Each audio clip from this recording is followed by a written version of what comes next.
It's a Friday here on the San Francisco 49ers Report. Welcome into the show. My name is Chase Sr. Hopefully everybody out there is getting ready to have an awesome weekend on this Friday, May 9th. And there's a lot to talk about here. Lots of breaking news for the Niners. Drake Jackson, former second-round pick, released after being taken with the 61st overall pick in the 2022 draft. And then the Niners making a couple of roster moves. Of note, signing former first-round pick offensive tackle Andre Dillard and a former third-round pick offensive tackle in Nicholas Petit-Frere. Let's begin on the Drake Jackson front. This news just coming down a little while ago on this Friday afternoon. Adam Schefter breaking the news that the Niners waiving the former second-round pick in Jackson with a failed physical designation. He's still rehabbing a knee injury, but is expected to be cleared by the start of training camp. And this comes a couple of days after Jackson posted on his Instagram story saying, "Y'all crazy if y'all don't think I'm wreaking havoc on that field this year. Boomerang to all the haters. I got God on my side. I'll see y'all suckers soon." Well, if he's back for training camp and cleared, and if he's going to wreak havoc on the field in 2025, it's not going to be with San Francisco. We have not seen him play in a game since 2023.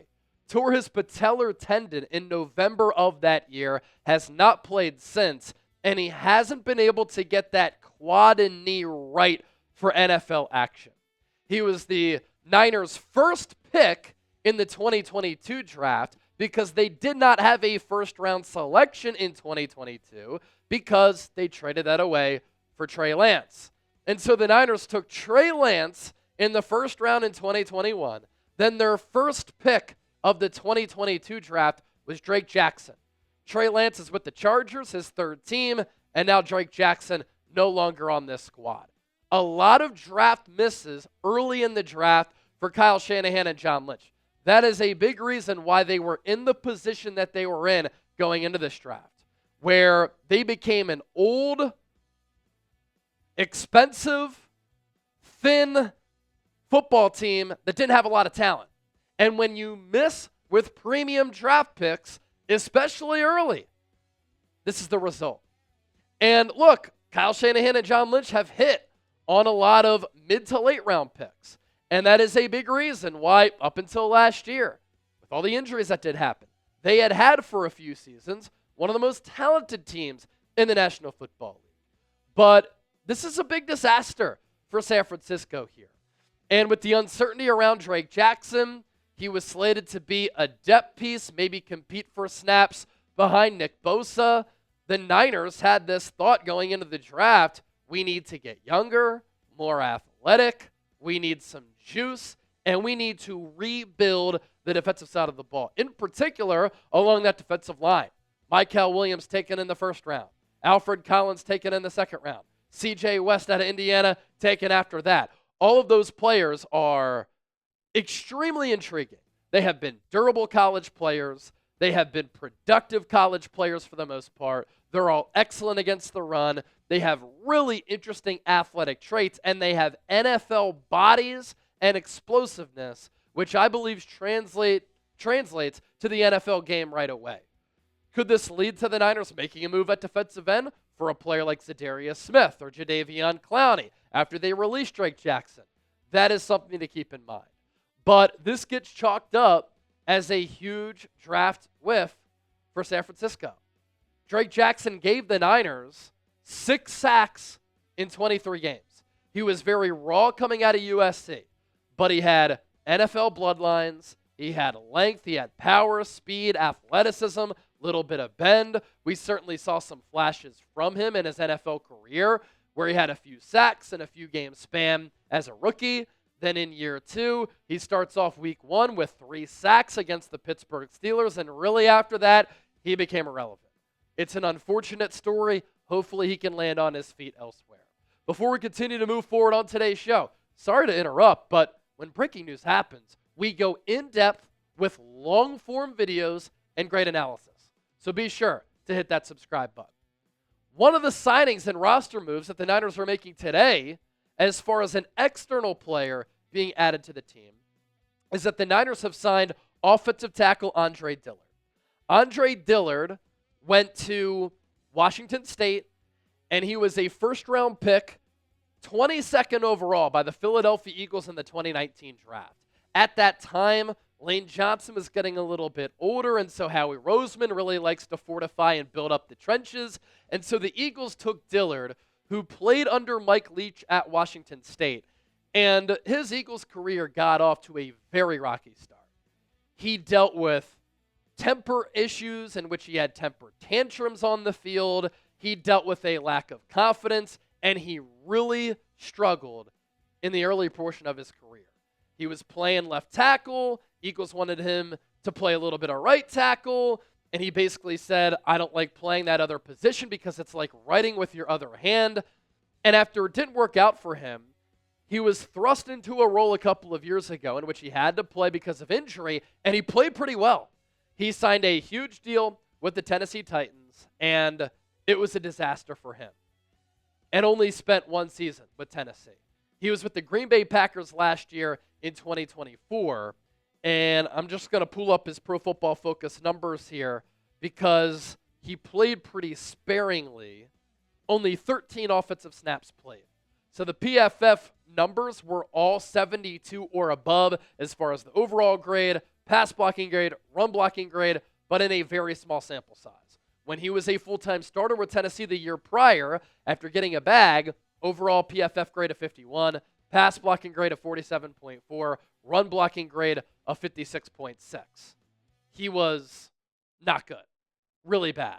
And as far as some of the other numbers in 2023, he had given up 12 sacks that ranked 136th among 137 tackles. He gave up 41 pressures that ranked 119 at the position. He gave up 9 quarterback hits. That was 131. So he was one of the poorest performing offensive tackles in the game. He went to a Green Bay organization that has done a good job over time of developing offensive linemen. They got rid of him. The Niners have needs along the offensive line, especially tackle depth, even though they added DJ Humphries last week. I would be surprised if Andre Dillard makes the team. But as a former first-round pick, can the Niners bring the best out of him? 6'5", 315, I doubt it. The Niners have also signed another former high draft pick who was let go by the Tennessee Titans. So a couple of bad decisions for the Titans along the offensive line. San Francisco signing Nicholas Petit-Frere. He is 25 years old. He played his college ball at Ohio State. To his name, 34 games played, 28 starts.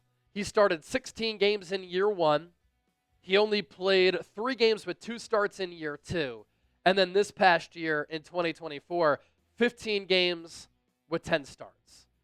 And coming out of Ohio State, there were some pretty lofty expectations for Nicholas Petit-Frere. That is a program that has also developed offensive linemen at a very high clip. Just hasn't worked out for him. Plays a little bit smaller than his size, little bit slow to be an offensive tackle. Last year with Tennessee, overall PFF grade of 46.5. That was 122 among 140 tackles. Pass blocking grade, 42.8, 123rd among 140 tackles. And then a run blocking grade of 55.9. That was 97th at that position. 41 pressures allowed. That was 131 at the position. 5 hits, 109th. He gave up 10 sacks in 614 snaps at right tackle. Maybe he can be a backup right tackle and DJ Humphries becomes the backup left tackle. Maybe it's Petit-Frere and Andre Dillard competing to be the backup right tackle, although Dillard isn't all that comfortable playing that right tackle position. So this Niners offensive line continues to be an issue in my eyes. Trent Williams is older, and the play has declined a little bit. If he can stay healthy, he's still, even when he has a down year, one of the most dominant left tackles in the game, and he's going to be a Hall of Famer. Jury is out on Ben Bartch, although he filled in and played pretty nicely last year. You have Nick Sakel and Spencer Burford as backups. Jake Brendel, Matt Hennessy, Drake Nugent going to compete at center. Dominic Pooney, that's his job at right guard. He was phenomenal as a rookie last year. And then Colton McKivitz there at right tackle. Did he get better in 2024, year over year from 2023? For sure. but I think he's a pretty average offensive tackle as the Niners continue to not prioritize the offensive line enough. So all of these roster moves, Andre Dillard signed, Nicholas Petit-Frere signed, cornerback Dallis Flowers has also been added to the team. To make room, the Niners have waived Drake Jackson, Trey Tomlinson, and offensive lineman Jalen McKenzie. Jackson and Tomlinson have been waived with failed physicals and injury designations. That's unfortunate for Tomlinson. I was looking forward to seeing what he could do in training camp and in the preseason. I actually had him making my initial 53-man roster. If you want a Niners jersey, get yours and get geared up for the upcoming 2025 season. Michael Williams, Christian McCaffrey, Brock Purdy, George Kittle, Nick Bosa, all types of jerseys there. Current players, former players, the old school throwbacks from 94. You can get the current home and aways, men's, women's, kids, authentic replicas, whatever you want. You never want to be too late in getting your gear for the upcoming season. You always want to be too early. And in the summer, you can strut your stuff, rep the Niners. Joe Montana, Jerry Rice. If you also want some Niners merchandise too, polos, shorts, hats, all that stuff still applies. Use that link down below. It'll redirect you to Fanatics, and Fanatics will know that we sent you. Hit that subscribe button. Whenever there's breaking news, I always have you covered. We don't do 2-minute videos. We go in depth on all of these players because we want to inform you and we want you to learn.